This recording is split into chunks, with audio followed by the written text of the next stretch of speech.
Across the country, United Health Group is working with local partners to build healthier communities every day. That includes helping partners like the Good Acre provide 45,000 meals and lower A1C in the Twin Cities, and helping Hello Family doulas deliver 44% fewer underweight births in Spartanburg. Because building healthier communities starts by giving people access to the care and services they need to live healthier lives. Learn more at unitedhealthgroup.com/commitment. Hi there, I'm Hugh from Poderation. If you like today's show, why not check out Dungeons & Dragonfruits, the bizarre, strange, and queer in every sense of the word D&D podcast. Join 5 friends as they laugh, learn, and adventure their way through the weird, wonderful world of Widdershins, where dragons hatch from trees and have adventures of all forms in every shape and size. Available wherever you can get your podcasts.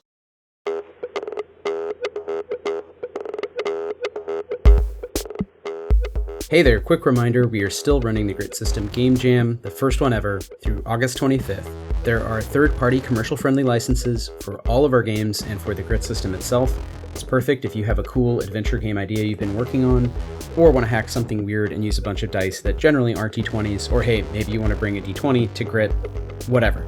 Check out stillfleet.com/gamejam2026, bring your cool ideas by August 25th, and guest judges, not us, but guest judges will award prizes, including some modest cash prizes and the chance of getting a published zine. So please reach out with any questions. We're really excited to see what you do. Thanks so much.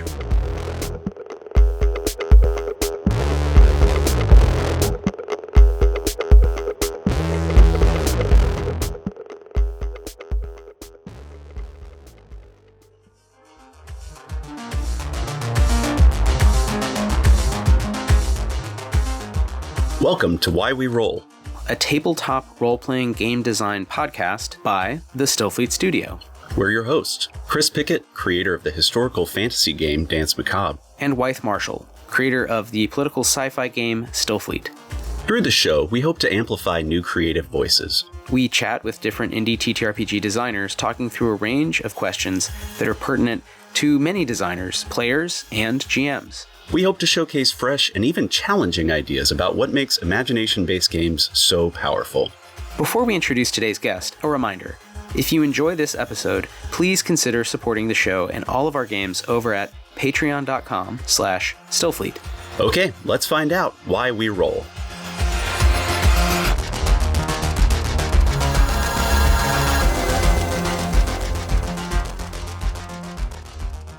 All right, what's up, everybody? Welcome back to Why We Roll, the tabletop gaming is something, tabletop role-playing game chat show from the Stillfleet Studio. God, I nail it every time. Once again, your hosts are myself, Christopher Pickett, and my good friend... Wythe Marschall, it's me. What's up? Tonight, we're very excited, as always, but we're especially excited tonight. We're joined by our friends Bri and Danann and Jon Boyle of Bright Bard Games. That is Bright Bard, B-A-R-D. Get it right. If you're doing a Google search, or don't do that. We should all move off Google. If you're doing a DuckDuckGo search for Bright Bard Games later, make sure to spell it correctly. Otherwise, you might run into an unfortunate website that nobody should be on. But anyway, hey, y'all. Thanks for joining us tonight. How are you?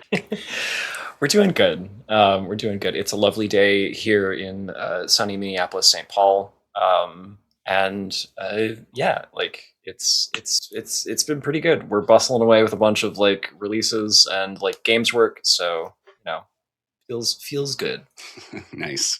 Yeah, I think y'all have a release coming out pretty soon, or at least a backer kit, some crowdfunding happening soon. I don't know if we want to just go ahead and jump in, talk about that here at the top, and then get more into your other work.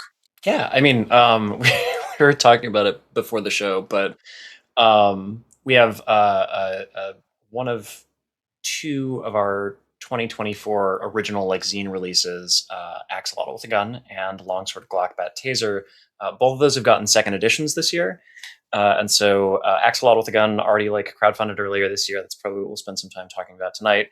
But Longsword, Glock, Taser is in honor of Pride Month, launching tomorrow at 11 a.m. Central on BackerKit. It's a game about going to Pride with your friends in a like very whimsical sort of comic book inspired universe. That's the game itself. I wrote essentially on a dare originally because a friend of mine was like, "Hey, have you seen this meme? I bet you could write a game about it." And so I did, and then a lot of people really, really liked it. And so I was like, let's give this a little polish. Well, we love that both these games are super fun and high energy, and I think it would be fun to get into your writing process in general, because I think both kind of shout out the lateness of your process. They're inspired by sort of constraint, dares, the community. They're not coming from kind of, I'm going to sit for 10 years and do my Heartbreaker project. These are like products of reflection among a community, and also like not taking yourself too seriously. Yeah. But it seems to me like you have some serious like mechanics going on in there. So I'd like to ask about process. Kwa, where do you go once you have a zany idea, but you want to make it into a game where you feel like this is something people will, replay, will spend money on, etc. And since they're in other editions, I think that's another cool topic, is like, what does it mean to kind of expand or revise a game or bring it back? Yeah. And what led you all to do that? So really excited, to have both of you on, and thanks for both making time. This is great to have the full team. I know, it's Sometimes incredible. we'll get Really somebody. excited to be here. Well, maybe we should jump backwards in time before we get into current projects and things for the future for Breitbart Games. One of our kind of traditional first questions that we ask our guests, so I'll ask each one of you individually, but Bri, Jon, how did you get into tabletop gaming, and how did it go from just a hobby, a kind of fun thing, into something where you're, producing zines, kind of, doing your backer kits, moving into a more kind of professional dimension, if you will? Yeah. Bri, do you want to go first, or shall I? Sure, I'm happy to go first. Well, I got into tabletop gaming pretty early on in my life. My parents are huge nerds.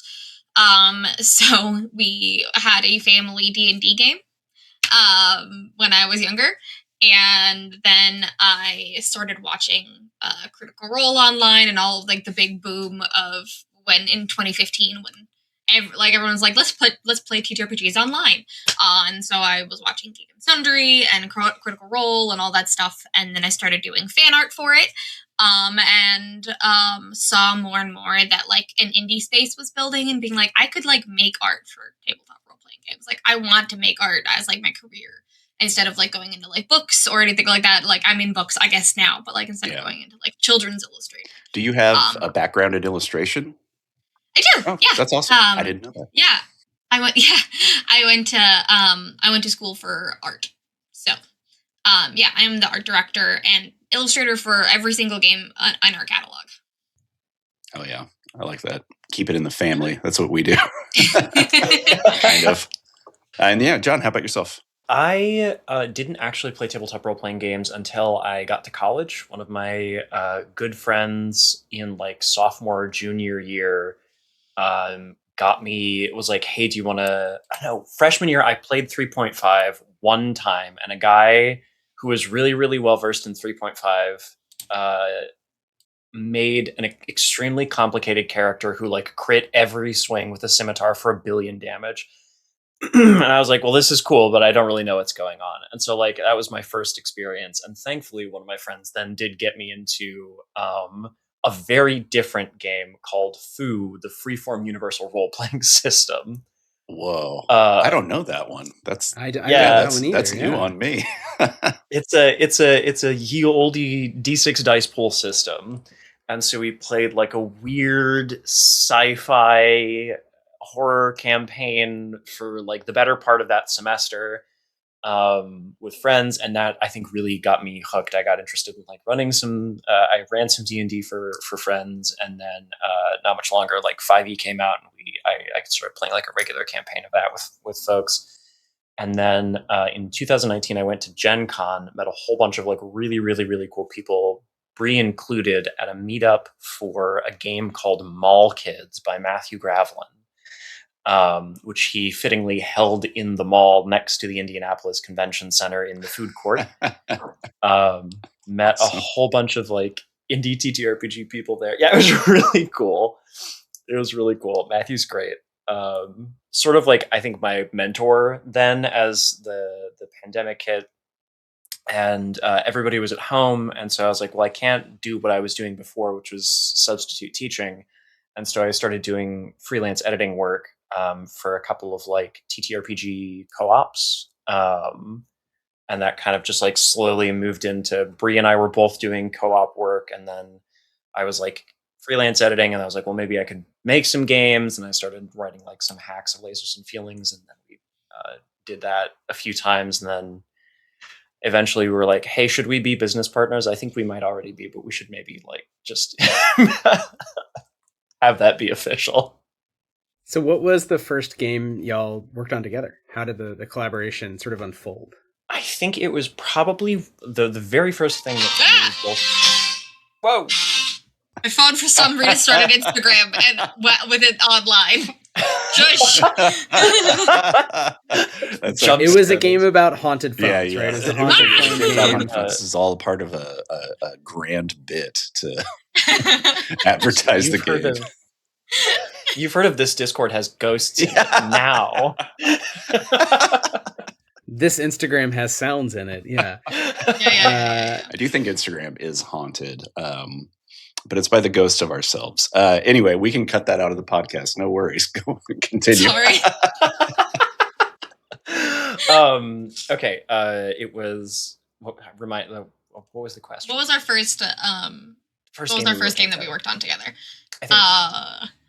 It was probably the very first game that we did together. I think was a like collection of zine-length games for then called the San Gennaro Games Co-op, now called the Far Horizon Co-op. The first game that we published with your art and my writing was Kobolds and Trenchcoats, which is a one-page RPG based on Lasers and Feelings, where it's exactly what's written on the tin. You and your friends play kobolds who have stacked on each other's shoulders and donned a like trench coat full of random magical junk that you have found because a bunch of fantasy adventurers have looted your cave, and now it is down to you to go cause mayhem and get your stuff back. That's awesome. I love that. I love that as a premise. Are your two stats kobold and trenchcoat? Because I'm already imagining. Sure. Yes. Like kobold has got to be like a goblin mode kind of thing. Like that's your more chaotic side. Trenchcoat is like how well can you hide and like pretend you're people or whatever, humans. You got it. That's awesome. You've nailed it on the head. That's exactly what the game is beautiful. like. Slam dunk. That's the game. There's some poll tables to like set up your session and to make characters, but like that's the game right there. I love that. That's so fun. So y'all started with kind of like shorter form stuff. You didn't kind of jump in and do like a longer project, kind of from the get. I mean, is that something that's changed over time, or do you still like what do you prefer as time has gone on? Do you still like to do those kind of shorter, punchier projects, or have you found some joy or some innovation in having like a little bit more space to breathe? I think like a lot of our early like small stuff was kind of exploratory. Like as we were figuring out how to do it, it was also kind of like, will people like this? And like finding our footing a little bit creatively and like and also like as a games publisher. And I think to our point kind of at the top of the show, our games have like a very whimsical bent. Like a lot of our mission, I think, thus far with Breitbart Games has not been, I'm going to make a game that's going to define like a decade of your life. Mm-hmm. But like we don't have anything, that can do that. And like I think that maybe in the next few years I can bring some other projects we've got working on in the background that might fill more of that role. But I can promise you right now, one weird evening. I can promise you a weird evening, and maybe a couple of them like per zine of ours that you get, which I think is a lot of fun. That's there's a certain joy in being like, we're all going to sit down tonight and we're going to be these adorable little guys, but with missile launchers and machine guns. We're going to go blow up a data center, and that's the role playing we're playing this evening. For our podcast listeners, Jon was holding up a very cute little axolotl plushie, which ties into I mean one of your kind of bigger projects that you definitely put out. But for folks that aren't familiar with Breitbart's catalog, just to give you a sense of some of that whimsy. So we've got Trash to Treasure, fantastic, starting out. Axolotl with a gun, obviously, LGBT. We have Terminus. I Crave the Loop. The name is perfect. The cover is it's perfect. really good. It's incredible. You got monsters and microphones, create in chaos, of course, kobolds and trench coats. So I mean, lots of fun, lots of whimsy in all of your projects. What draws you to that as your kind of like focus or kind of starting point for a lot of these projects? I think we really, really like, we really like just allowing people to play. It's really easy for people that have no idea what a role-playing game is, or like no idea how to like start or even get into the comfortability of it, to just kind of like pick up a like stupid, silly concept and be like, okay, today, I guess I'll be a kobold. I know what a kobold is, or I know what the concept of a kobold is. All of the rules are on one sheet. I can easily do this, right? And that's where a lot of our like game concepts come from, is thinking about it through the perspective of people that that would be interested in playing a tabletop role-playing game, but stop because it's so complicated. And we want to give them easy, digestible concepts, as well as easy, digestible rules to like facilitate the gameplay in a fun little way. So I think that's kind of like our biggest like design philosophy in that way. We are like obviously over time branching out more and more from that, but we'll never stop loving little guys. I mean, the fucked up little guy is just such an eternal high concept, you know, like you've got me, the pitch is enough right there for me for most of it.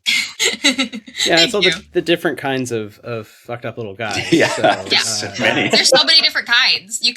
There's so many more to explore too. Like every single time we think of like, well, what can we do next? What's like what's the next type of little guy, or what's the next vibe? There's always new ones. There's always new ones that people latch onto or are in the zeitgeist or whatever. Like, I mean, axolotls are like huge right now, but like a while ago it was geese, or like when I was a kid it was llamas. Like, you know, it's always like I just want to be a silly.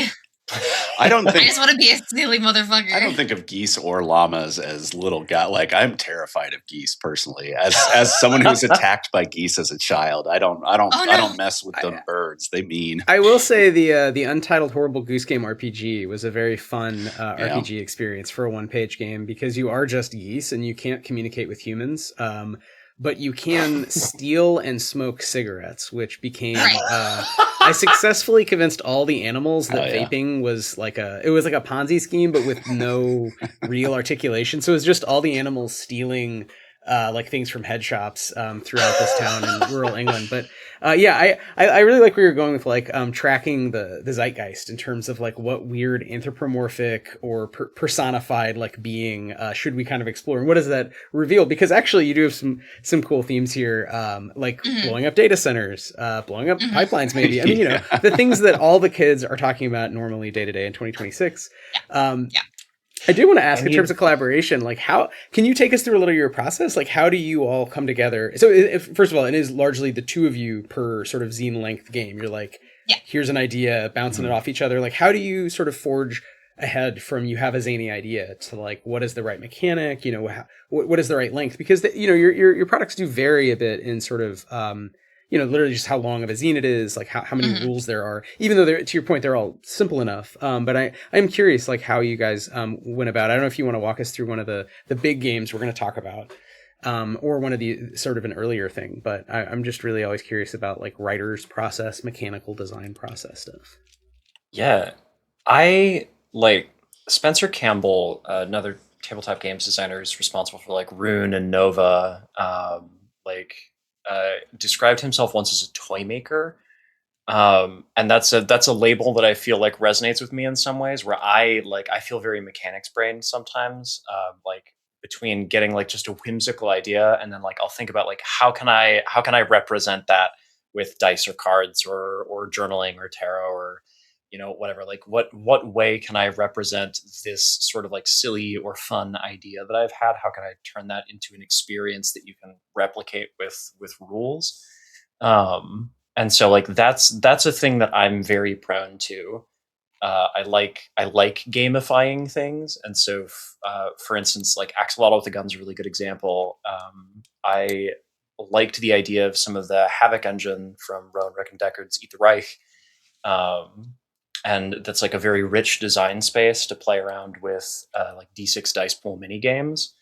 And I had just like come fresh off of reading a bunch of Spencer's work, which is really well kind of known for the asymmetrical nature of a lot of it, where different classes are playing very different like mini games.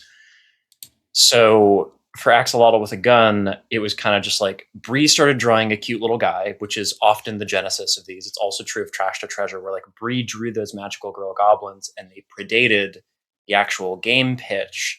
Right. She drew the characters, made up some lore about them, and I was like, now how can I translate this into a universe people can play games in? I just want to flag the term magical girl goblins, and we'll get back to that later, but I just want to make sure it doesn't get lost. I don't want to blow past that too quickly.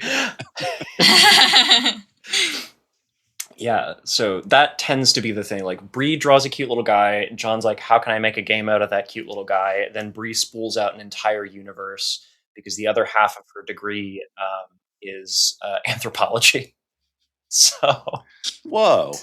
Nice. That's my background as well. That's like else the most fun. Oh yeah. Like linkage, I think, to games is like communities of people IRL, and they all have their own stories and myths, it turns out, and their own ways of reproducing their economies, it turns out. And arbitrary rule sets. Yeah. Yep. Things they pay attention to. So right. It's pretty fun to do that, but to geese or axolotls or right, no, exactly. no geese. No geese. Cat monsters eating your Fruit Loop. I use a lot of that like idea of like, well, then what is the logical progression of the culture? What like makes the most sense at knowing what I know about these things? How can we make that into mechanics? Because with Axolotl with the Gun, one of the biggest, most important mechanics that came out of me being like, hey, Jon, actually axolotls are like this in real life, is that they their health deteriorates every turn or whatever, because they are actually they can't survive outside of water. They don't have mucus production, so they dry out over time, so they have to continually hydrate themselves over and over and over again in order to keep going. And so that's sort of like taking the like logical projection of like, here's a real biological fact about these things, and then therefore this is what their society must look like. Hell yeah, that's like Children of Time. That really does make me think. Wythe and I, this is a book that we talk about probably too much because we really love it. I don't know if y'all have read it. Essentially, like different animal species get rapidly evolved into sapients. They start with spiders, and Andrei Tchaikovsky, the author, does this great job of like not anthropomorphizing the animals. He's like, no, their biology is like this. This is how they would form language. It's like tapping on the ground or chittering, things like that. It's not going to be what you and I think of. And I love that as a starting place, where it's like, no, yeah, we should take that biology. Like, if we're going to simulate being this guy, like, what does it mean to embody being that guy, you know? Yeah, exactly. Yeah, and we have folks in the chat that, Adrian Tchaikovsky's good at that with all the animals, and that's kind of the shtick in the first 3 books. I think he has a new book out, which I've not read. I think the fourth one just dropped. Oh, I will definitely have to check that out, because that sounds super up my alley. Good stuff. It's very good. It's some of the best hard sci-fi out there. And we said on this show somewhere, I'd have to go back and figure out what early episode that we were going to license it as IP as a joke. We don't have any money. And then, of course, Grant Howard, who is a very good game maker, and the folks at Rowan Deckard did license it. So there is going to be an RPG based on this stuff. But I will say that is kind of how Stillfleet works. Like, it's kind of all the same themes, which was written before Tchaikovsky's books became a big thing. But they're very good novels for like, actually, like, I want to sit and read long ass novels based in science that aren't too crunchy and weird. They're fun. And they walk a fine line with like, how would non-human intelligence work without being, too goofy. But yeah, I love that. I love kind of your process and how you're talking about like the natural progression, the what ifs from like we decided first thing, we decided second thing. That naturally says third thing, fourth thing. Maybe that is a good way, since you mentioned our little homies, to talk about one of your bigger games of late, Axolotl with a Gun. Yeah. Second edition. Yeah, I mean, there's so many things to ask. It's in its second edition. What's up with that? The expanded rules, I was enjoying reading. But, one simple thing, which it's a question for both of you. I don't know, sort of, again, who did what. Like, how do you think about the idea of these almost baby-like creatures with this sort of, the violence? Like, on the cover, it is like this baby-looking axolotl with like an AK-47 and knee pads. So it does look like a kind of, we've talked a lot on the show about direct action and using RPGs to imagine better futures that do require kind of violence against oppressive state actors or whatever, fascist liberatory paramilitaries. violence.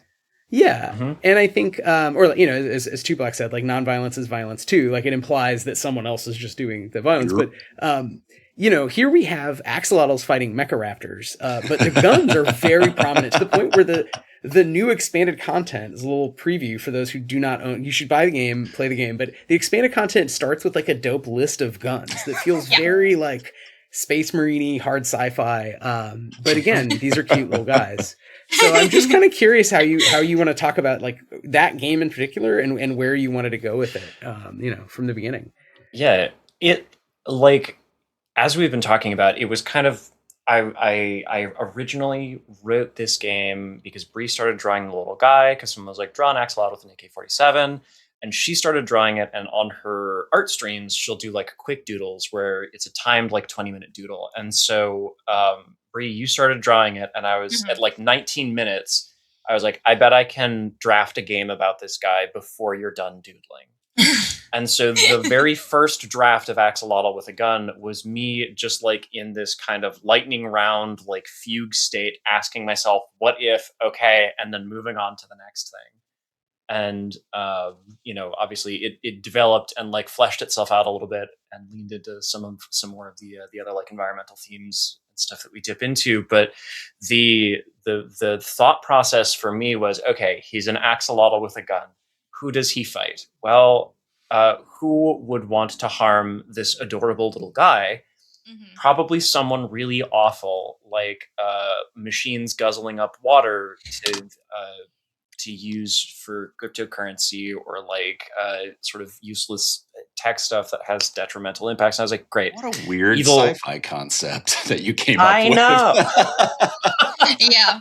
I mean, it was also at the it was also at like basic, like the concepting of this game basically happened right when NFTs became a thing. And so John's like, I hate NFTs. I'm going to write that into my game. Hell yeah, brother. And then the second edition literally started getting concepted when the AI boom happened. So we were like, so this fucking sucks. We're going to fight against it. And it doesn't help that the more you learn about axolotls, the more you learn how important wetlands are. And how sucky it is when wetlands are drained for human production and power and stuff. And that's exactly what is powering all of these data centers that are allowing people to trade cryptocurrency and do AI and all of that shit. And like it, whether or not axolotls in the real life right now are almost extinct in the wild because of it, it's easy to discover a reality where that is true. Yeah, that's a really easy A to B in my mind. Yeah. Where it's just like, oh yeah, we're wasting all of our water. These guys need water to live. Yeah, you got it. That's oh my God. Reminds me of another book, The Water Knife, which scared the shit out of me. If you want to read about water wars in the future. Anyway, go on, John. Sorry to interrupt. I was just going to say, and then like to your point earlier about like direct action and stuff like that, I think, the game definitely like makes kind of light of a lot of these things. It's not like a really super emotionally intense game, but it certainly doesn't like I think it does veer like into a lot of those topics because like, you're a cute little guy and you have this gun and you're capable of incredible violence, but also like you have hobbies. for your stats, you have axolotl and gun, and the axolotl roll is most often used to like use your character's hobbies. And so these hobbies are things like, you're knitting. I don't think I have like actual screen printing in there, but there's like poster making or like collage or necromancy. There's a variety of them, but a lot of them are very mundane. And so, in part because the juxtaposition is funny and it's kind of like a whimsical game, but also because metaphorically speaking, we sort of saw this happen in the Twin Cities with Operation Metro Surge recently, where like an incredible sort of community-driven grassroots effort to take what we have on a house-by-house, block-by-block, neighborhood-by-neighborhood basis and sort of resist. Right, we had people who had laundry machines who were organizing chats to like do people's laundry who couldn't leave their house to go to laundromats because those were targeted by ICE. We had people screen printing shops that were open dawn till dusk every single day, making like posters and apparel for people to like wear and distribute. We had people just gathering and watching over community spaces. And so I think it's sort of a nod to that. Like, you may not think that this mundane thing that you can do can be useful, but sometimes what somebody really needs is a pair of socks.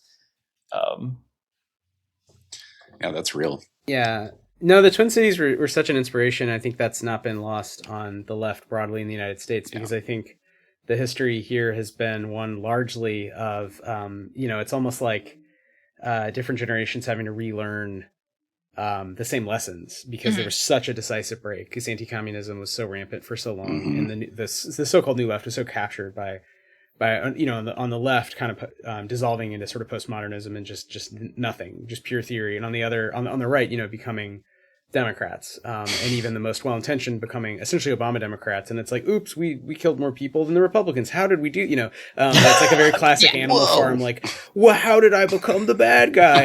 And we the baddies. For the generation of us, like, we're out here making art, and we're like, I just want to play games about cute guys. But it's also like, well, no, I want to like stop ICE from terrorizing my neighborhood. You know what I mean? So it's not adventurism. It's not like, oh, I want to go fuck up cops. It's more like, I want to do something positive for my community. Yeah. And I think there's a pretty one-to-one we've noticed empirically on this show through our research by interviewing friends we meet at cons. That it seems like every game designer, completely unbiased, of game designers 20 to 50 who are like, cool, are also like, they care about these things and they're motivated by these things, but it is almost like a learning process. And I do think the Twin Cities, especially for our generation in the global north, especially in the United States specifically, was such a like awakening to like, oh, you could just do it. Like, you don't need permission.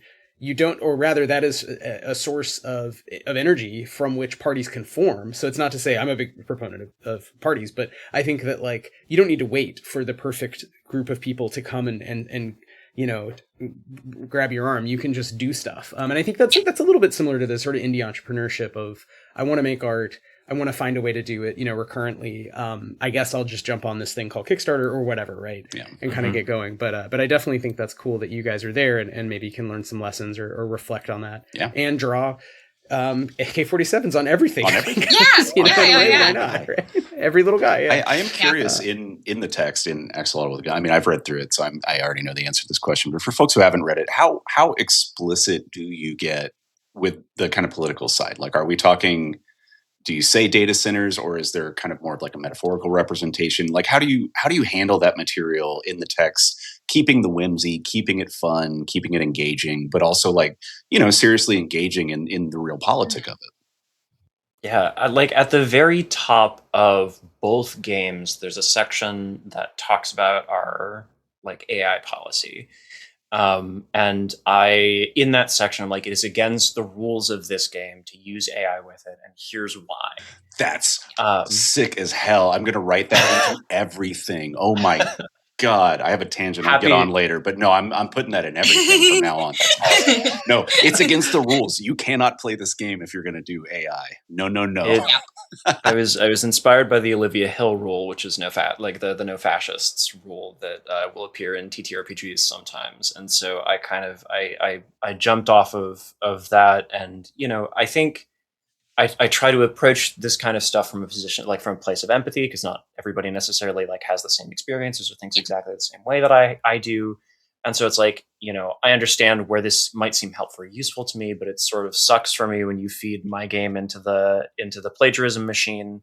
And also, like, what I want for you when you play this game is for it to be a fun, creative exercise between you and your friends. Where there's not like this third kind of party of Big Brother watching through ChatGPT or Grok or whatever and telling you how to play your game, So like that's kind of where I come from on that, where I kind of just try to be like, hey, this game is like about resisting against this. So do you bear that in mind when you play it? And try and focus on having like a fun, creative, improvisational experience with your friends. And then there is an afterword, I think, in Axolotl with the Gun 2nd edition that pretty much says, hey, I hope you enjoyed playing. You should check out like wetland conservation efforts near you, because this game is about axolotls, which are a very particular kind of endangered amphibian, but there are all kinds of other endangered amphibians, and the single greatest threat to most of them is habitat destruction. So we like in the text of the game, there's like a lot of allusions to this kind of stuff. I think the themes like kind of run just beneath the surface in play, and then as the author, I definitely come out and say like, hey, just to be clear. Yeah. It's easy. It's also like, it's not like hard political where it's like, you're a bad person type of thing. Or it's like, how could you think about this thing without any sort of empathy? Because it's really important to have that, like, have people that want to approach your game and want to like think. It's to start thinking, really. Like, even if it's not like, oh, this is like a detrimental, huge thing that's going on. It's to start the conversation and to start thinking. It's like, oh, I never really considered that axolotls are a real living thing, And the number of people we've had come to the booth and say these are real. What? Yeah. They're not just a guy you made up. No, they're very real. Yeah, that's wild. But I thought these only existed in the hit sci-fi RPG Stillfleet as the. Well, it makes sense because you see them in labs, but that's like, oh, right. If you work in biotechnology, right. Like normal people would never see. They're not like in lakes in the United States. Well, you can't go swimming and you're like, oops, they're an native axolotl. to a very, very small area, right? It's mostly just like kind of around Mexico City, which is also, I mean, if you want to talk about wetland conservation, oh boy. Yeah, and this is great, and it's noted in the afterword, but to tie those threads together too, it's like your game without trying or without making it didactic or annoying is bringing up like the colonial history of Mexico, right? The Spanish colonizers destroyed wetlands and thus shrank the range of the natural range of the axolotl, and then also technoscience. You have technoraptors as the bad guys, which are very like it's just like a Jurassic Park joke. This is great, technoraptors, of course, but then also like. That is how axolotls live now, is they live in labs because they regenerate. They live in labs. So like, they live in labs. They live in a specific non-covenant. They live in people's homes. They're like one of like the more axolotls live in homes than they do in the wild, and we're not entirely sure how many are even still in the wild. So like that's so crazy. Yeah, it's really it's a scary thing to think about if you think about it too hard. Mm-hmm. Which is why we don't start there. Yeah. Yeah, I mean, I think there is definitely something to be said about trying to reach a broad audience and, like you're saying, trying to get people engaged and thinking about it at the very least, moving towards some kind of action there. But I appreciate that you're explicit kind of in your forward and afterwards in the book where it's like, no, I mean, you should be concerned about, like, we're going to have fun. We're going to be weird little guys. We're all going to be baby with gun and we're going to have a great time. Mm-hmm. But yeah, pointing back out to the real world from there, it just seems like a tactful and like smart way to handle the material, frankly. Yeah. Yeah, and it's interesting how I keep going back to that interview, Chris, we did with Graham Gens about like you pick 3 random things and that's your game. So it's like you were like, cool, AK-47s, cute little baby axolotls, and they're fighting mecha dinosaurs. And like that's so specific that like no one else will have ever made. Everyone else, in the world of the problematic space of like, are we all remaking the same Tolkien, the same moment when Frodo does one thing or whatever? It's like, no, this is pretty different, pretty specific to you guys. You kind of own it forever. So yeah, I know, that's another reason to just keep doing fucked up little guys. Is like it's ownable. You know, it's interesting. Yeah. You don't get here without like the dozens of hours that I spent in my grandma's like second room, like spare bedroom as a single and early double digits like age kid, button mashing my way through like side scrolling arcade games on the Super Nintendo and going to it's an arcade in my hometown mall called Aladdin's Castle that I would get to go to sometimes on the weekend. Yeah, that is a I feel like fantastic hometown arcade name. That is a good. Ours was Challenges, which I also think is a good name because it could be like, is this a racetrack, a strip club? Like, what is this like? No, it was the arcade. But I remember Spencer Campbell talked a lot about that too, and like specific video game moments. And I feel like I've been chasing the high of not even playing myself, but watching my younger brother, who is much better at video games than me, playing through Metroid for the first time and just exploring.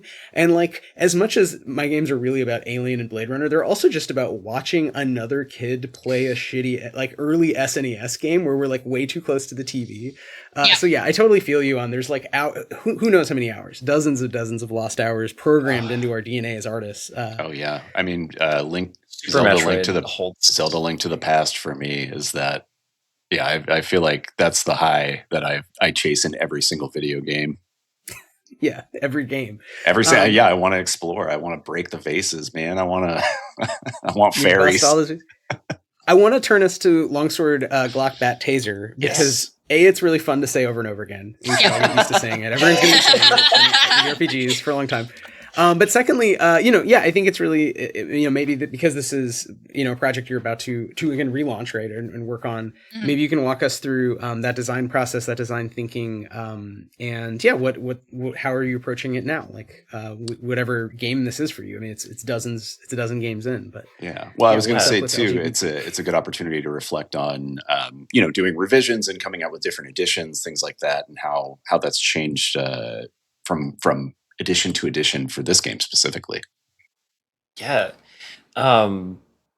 So our editor, our oft editor, Will Jobst, has a good like turn of phrase about this, which is a release is only one point in the life of your game. God damn it, Will. He's so good. He's so quotable. He's so quotable. Will's amazing. They're fantastic. I am so privileged to get to work with them. Everything they touch of mine makes it. They make it so much better. It's gas will up hours. But yeah, and I think that's really kind of the approach we took to these because it's 2024. Bri and I find out kind of on short notice that we have the opportunity to split booth space with some friends at Gen Con. Which is like sooner than we ever thought we would be vending in Indianapolis or like selling our games there. And so, Axolotl with a Gun and Longsword, Glock, Bat, Taser were both kind of nascent at that point. And so we did the most like furious publishing effort we've ever done in our lives, I think, to date, and finished publishing I Crave the Loop, which I grabbed a physical copy of earlier to show off a fun detail that I can show later. And then also we're going to make the zine editions of L.G.B.T. and Axolotl with a Gun as well in the span of like a month and a half. Yeah, because before that we only had our one pagers and Terminus, I think, that was available out in the world as physical things. And so we're like, well, we can't just be half a booth with just like 4 games. So we needed to finish the production of I Crave the Loop and have as many more games as we possibly could manage to print to be another half of a booth at Gen Con, because it's the biggest show of the year. And if we only had like, again, four games, three of which were only $5, like it wouldn't be worth it. So we, in the span of a month and a half, we published 3 games, and 2 of those was Axolotl with a Gun and L.G.B.T. And even in their like nascency, became our biggest sellers ever. Like, yeah, they sold like head and shoulders above anything since like our first scene, which was Terminus on its initial crowdfunding run. And then steadily outsold it after that. And so you're like, okay, so people really, really love these games. And I think a couple of months later, we gave them like a small like pass where it's like, oh, we found the mandatory like 2 or 3 typos that you miss when you do the initial proofreading run. At least one always makes it past you. There's no exceptions.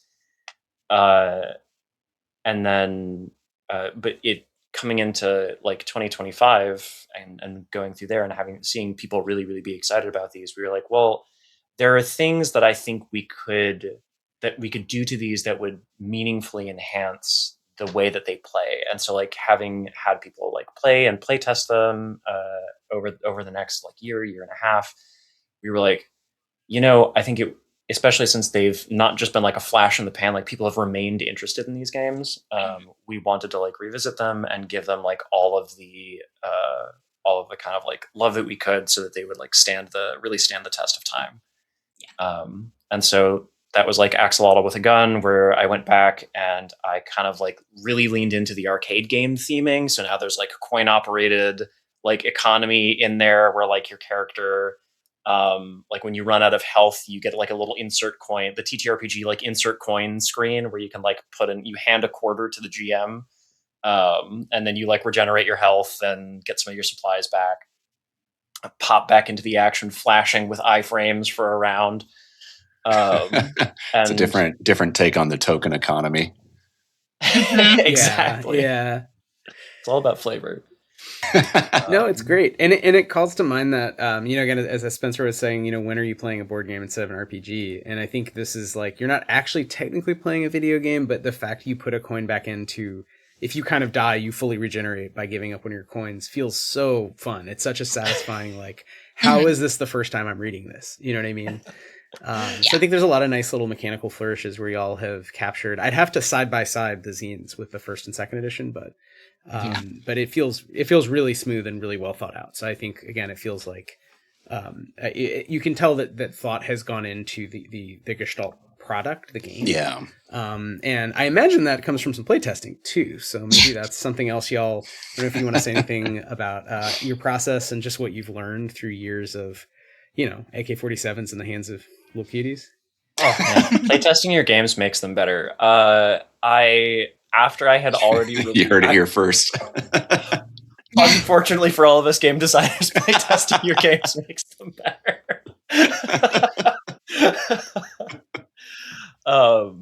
No, like I remember vividly a couple months after we had done the initial print run of like 200 Axolotl with a gun.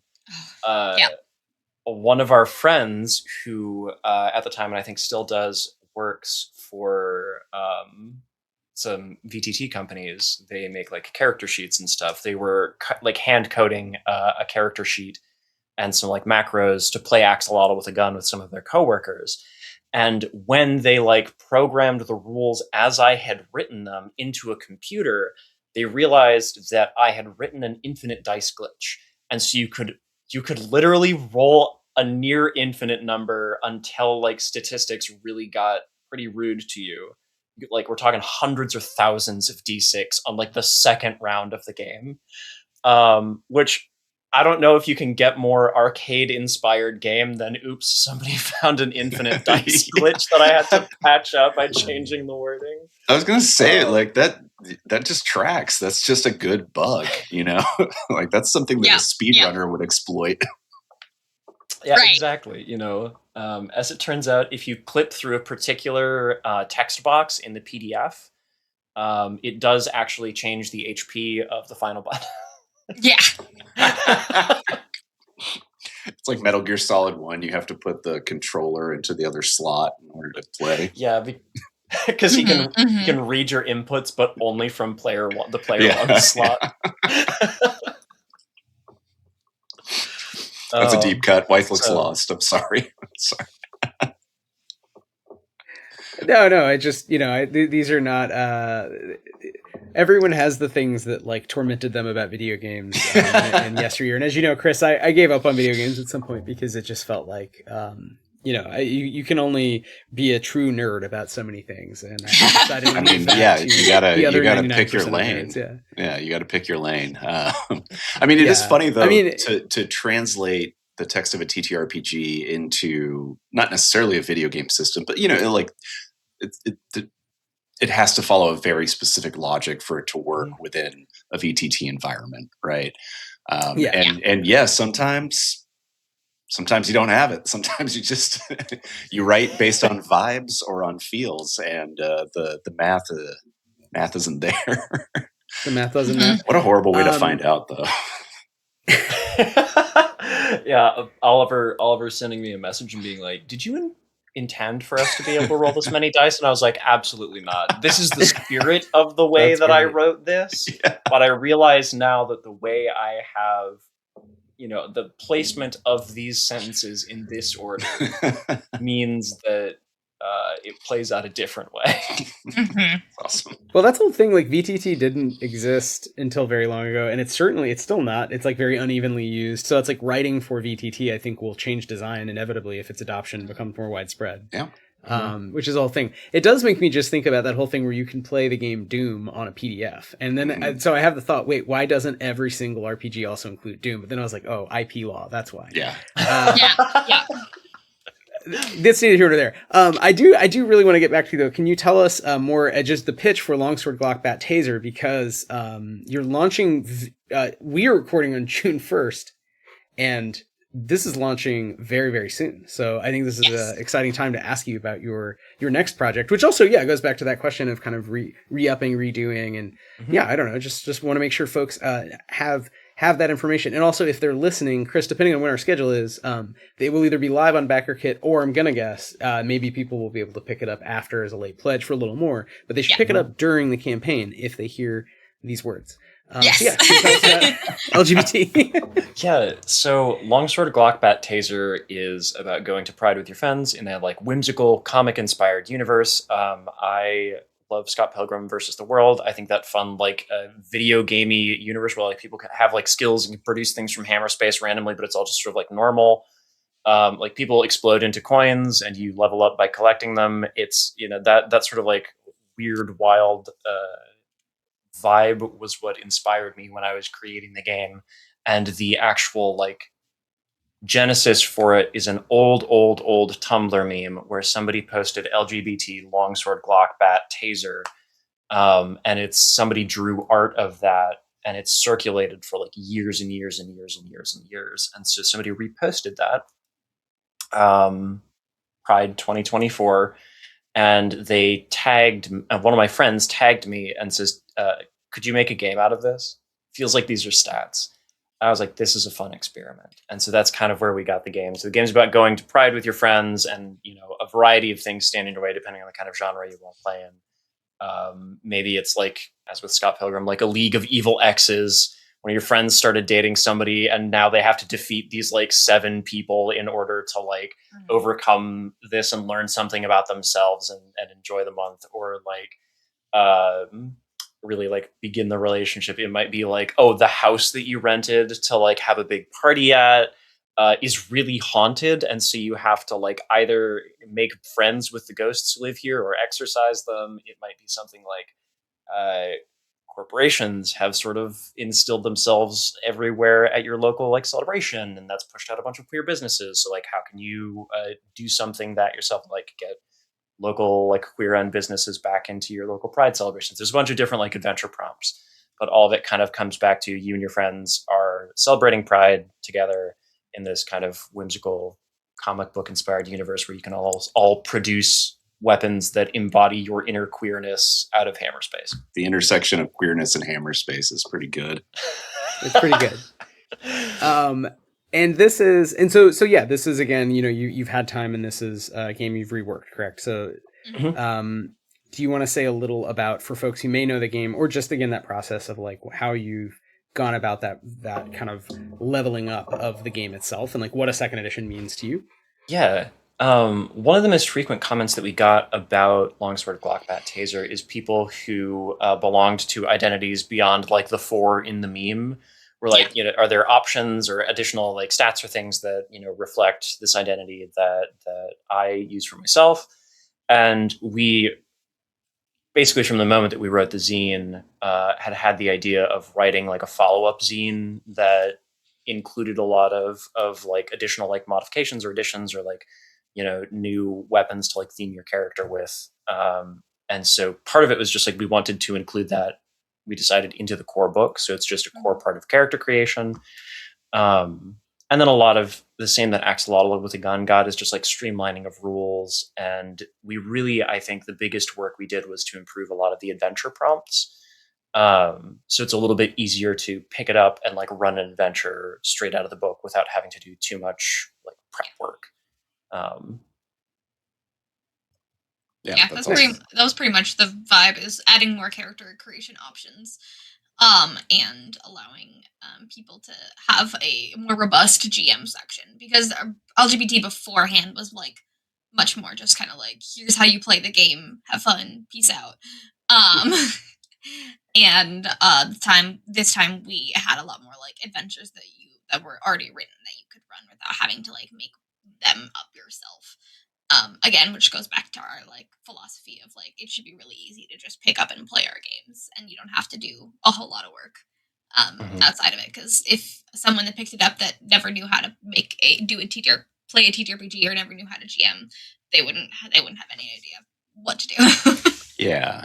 And I imagine the difference between those editions in regards to that also comes from your own experience, right? Like you kind of published the game very quickly to begin with, and you've had time to sit with it and to play it and to GM it yourselves. So I imagine that has kind of naturally made its way into the new edition, where it's like, oh yeah, that would be helpful to actually talk about or have language for. I want to pitch y'all on a hack for LGBT that I just thought of. It's a medieval hack.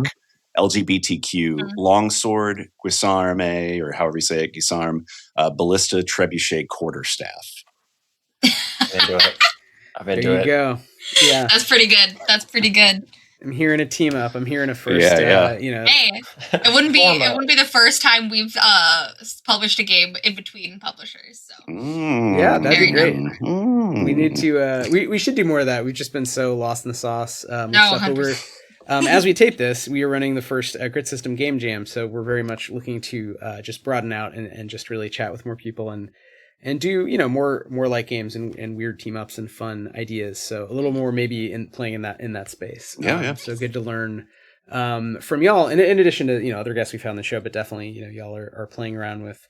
In this case, it's a Havoc engine, right? It's a D6 dice pool, but I think a lot of your games are some version, but they're all like totally their own thing, which I think is cool too. We use a lot of like lasers and feelings and D6 dice pool in a lot of our like game, and a lot of the games that we've published up until this point. We have basically a brand new dice system that Jon's been toying with for a lot of our games that are coming out in the future. But for now, it's very like lasers and feelings mixed with the Havoc engine, which is a really interesting space to design in. Because it's like I have because you have stats, and then your stats are based on different things, and like how do you add it works well together. It just is really pared down. So that's what a lot of like LGBT Axolotl with a gun is that, and then Trash or Treasure is also Havoc engine. So that's kind of like where we. That's Trash or Treasure is like more spicy, I think, than core Havoc engine is, though. More. Yes. The word I usually use is chewy, or like a tiny bit crunchier. Yeah, LGBT and Axolotl with Gun are like really simple Havoc engine with like lasers and feelings stats in there, and then Trash or Treasure is what if we made the Havoc engine have more to it, so it like allowed people to like play with it a little bit more. Give it a little tooth, I also like if all systems instead of crunchiness were rated in terms of just like food textures more broadly, because crunchy is really feel. Pretty specific. What's the mouthfeel of so you'd have the acerbic, you'd have like the perfect firmness of shrimp is puri, like a little bouncy.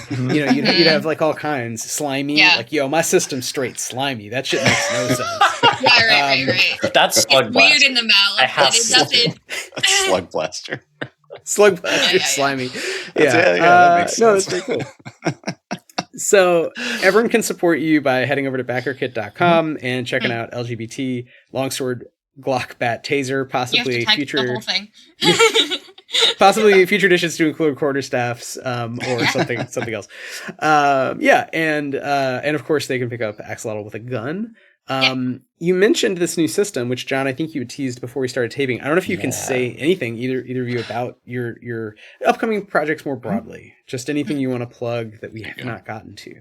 Yeah, I think like this is a good point in the show to talk about. Like, we've referenced that we started with small things, and I think in many ways, starting with small projects has helped me as a game designer to find things that I like that I don't like, to build up this kind of Lego box of game design like bricks in my mind. And each time I design a new game, I learn pieces of it that I like and I can carry forward into something. And so I love Destiny 2. I grew up playing Halo video games, and so I love me a weird sci-fi setting with cool space wizards. And so there's a game that I'm working on right now, sort of to that end. But every time I have made a smaller game, there's pieces of that game that I'm like, I'm filing this away for Relic, where you play the sad space wizards who are trying to keep their son from being eaten by this endless void of ravening hunger. And so the dice system that I have been working into the narrative side of that game is what I call the dice garden. The idea is that there are 3 different archetypes of actions your character can take. For like the broader sense, I call them cultivate, grow, and harvest. It's a little bit based off of the prompt system in like No Dice No Masters games, or like diceless kind of token games, where like you can take cultivate actions to add dice to your pool. That'll usually be like a success. Like if you want to put it in PBTA terms, that's like a success with complication. It'll usually move the narrative kind of sideways. Then you can grow, which increases like the tier of dice, like a D4 to a D6, D6 to a D8, and so on and so forth in the dice pool. And then harvesting takes them out of the pool, rolls them, compares them to a success number or like a number of successes that you need. And then like kind of very directly advances the narrative forward, or not if you roll very badly. So that's the system that I've been playing around with. It's very fun. I originally conceived of it for a 1-page RPG called Mushy Missions, and I was like, this actually rips. I'm going to take this and like make a design document.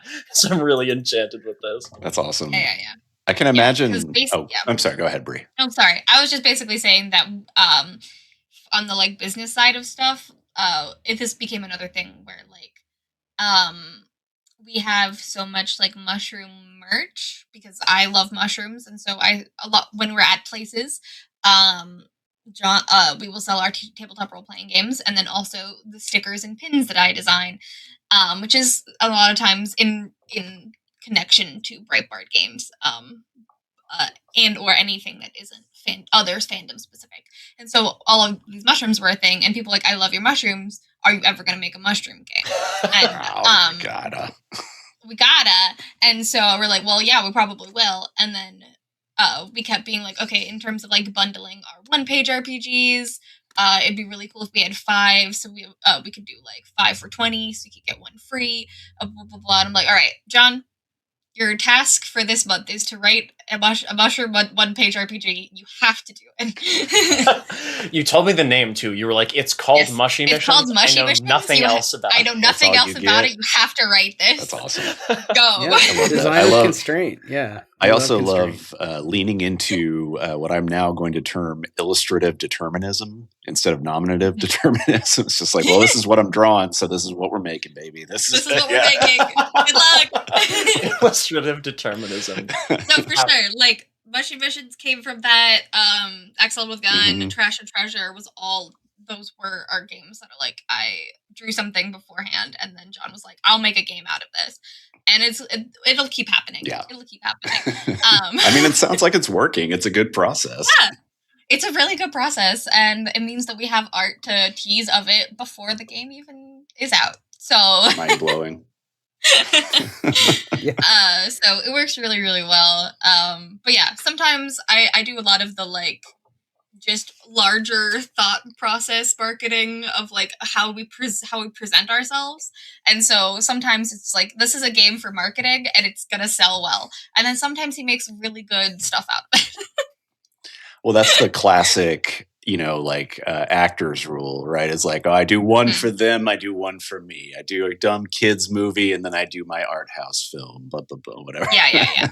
Exactly. Yeah. Yeah. Or like in ads, I mean, some, like people, you might write a jingle, but then it becomes, it's like, I'm thinking of the end of Mad Men, right? It's like a meme that takes over the brains of millions of people. So, sometimes you have an idea because you're like, well, I have like a day and I need to do this thing. And then like you said, you have this mechanic that you think is so elegant. You're going to keep playing with it and give it a bit more space, right? It's later. Which is very cool. And I think a lot of those ideas, to me, it's all punctuated equilibria all the way down, to use another 10-penny word, but like stuff doesn't change for you as a designer, and then you're like, everything kind of shifts into focus around a new way of doing things, and then it kind of stays stable and it shifts, and I feel like sometimes you can't control it. You wake up in the middle of the night and you're like, of course the successes are tied to time, and then the cat is like, why did you move? I hate you. What are you? Why are you making notes? It's 3 a.m. It's 3 a.m. Yeah, that's game design. So no, it's very cool. I would be very curious to hear more about the systems and when you're choosing to use those actions, because I think I was following John. I think that sounds really fun. Yeah, it sounds awesome. But, that can we might have to have you back on when you feel you're ready for like even if it's like a preview playtest type step through. If that's something you'd be into, because I think we love mechanical design. We try not to get overly crunchy, in part because we're always talking to people who use pretty light mechanics, so there's it's like, what would that mean? I guess chewy, to your point. But this one sounds fun, and this one sounds pretty unique in the same way some of Spencer's work with asymmetry. It's like, ooh, or like polymorph. I remember when I first encountered Very Good Dogs of Chernobyl, it was like truly mind-blowing. I also just it's so metal. I imagine writing it as like harvest strength, like if you're like building out your die pool, like that sounds awesome. I wrote on a card the other day because I got a ton of really good playtest feedback last week. I was like, oh yeah, this makes a lot of sense that having like the combat name on this side of the player card that gives you these abilities makes it feel like narrative, like there's a narrative dissonance. Oh yeah, so there's like a spell should have a different name when it's not being used in combat. That's and cool. So now I'm writing down like Lacunar Command, like or something. You're making magic cards, okay? Yeah, exactly. Yeah, no, for sure. A lot of the times when we do design, when like our crunchy stuff, when we learned how to make Chew approachable was through graphic design. Through graphic design, all things are possible. Yeah. When it came to making Trash or Treasure, which is our chewiest game that we have out right now, it was really like, okay. And we playtested that game to bits. We ran multiple sessions all the way through the entire campaign and was like, okay, the everything about the characters works. Now, how do we make it so that people can read and understand the flow? And that's why it was just so important to like make the character sheet and like the way that everything looked in the graphic design to make it like so obvious what everything meant. And so we don't really design into layout except for we design into character sheet, really. I'm notorious for making a character sheet without knowing what the rules of the game are yet, as part of the design process. Well, that is fun, and that's something I've been playing around with more, is the hollow press Plastiboo's Vermis style of design, where you just draw boxes, and you're like, this spread looks good. Yeah. And then you're like, what should go in that spread? It's like the exact opposite of my usual design, which is like, write a novel, then turn that novel into a game, and this image tag is 2 paragraphs. Yeah. But I'm working on so if you guys know Skullboy is an artist and did a zine where it's like a you get the license to write whatever you want if you buy the zine, and it's just like weird images, and it's just like use this art in an adventure. So that's the challenge I was looking for. So I very much love this, just like do a character sheet and then like, okay, what game does this what's the game? Yeah. So like you said, with Lasers and Feelings, that is, in some ways, it's funny how that becomes very mechanical. It's like by picking your 2 things, it's not even the 3 that Graham wanted. It's like, it's just 2. Just 2. Geese, cigarettes, done. The third thing is the paper that you write it on, right? It's the friends we made, yeah. With that, I think, Chris, do you want to launch into our final question here as we draw to a close? And give Bri and Jon the last word. Absolutely. Well, we know that starting tomorrow, Tuesday, June 2nd, we can find you on BackerKit for L.G.B.T. 2nd edition. So folks, definitely go check that out. Give it a back. It's the first edition is fire. I'll tell you from experience. So I'm excited for the 2nd edition. But where else can we find Breitbard? Where can we find your games? The two of you individually, how can we best support you out here on the wild, wild web? I regret saying that. No, that's what the WWW stands for. That's.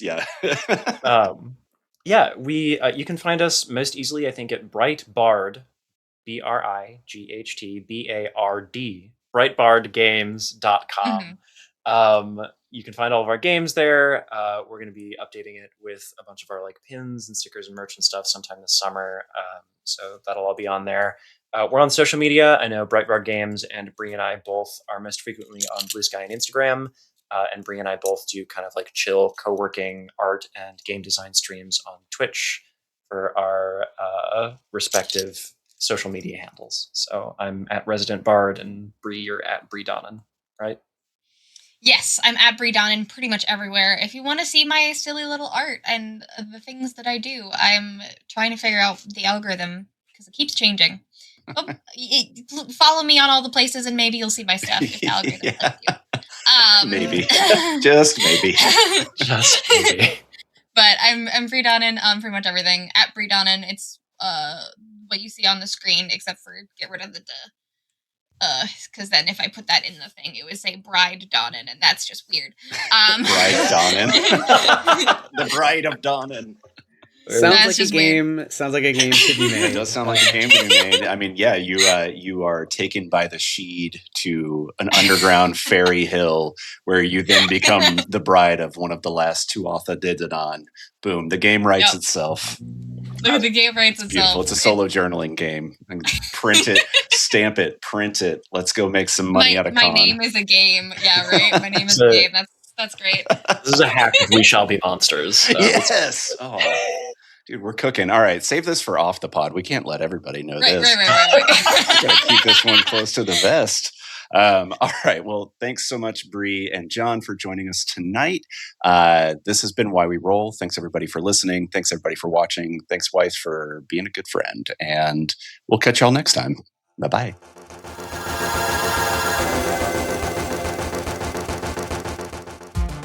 Thanks for listening to Why We Roll. Our theme music is by the brilliant Sam Tyndall and Arpline.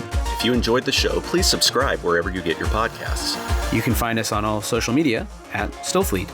You can find out more about Danse Macabre, Stillfleet, and all of our games over at stillfleet.com.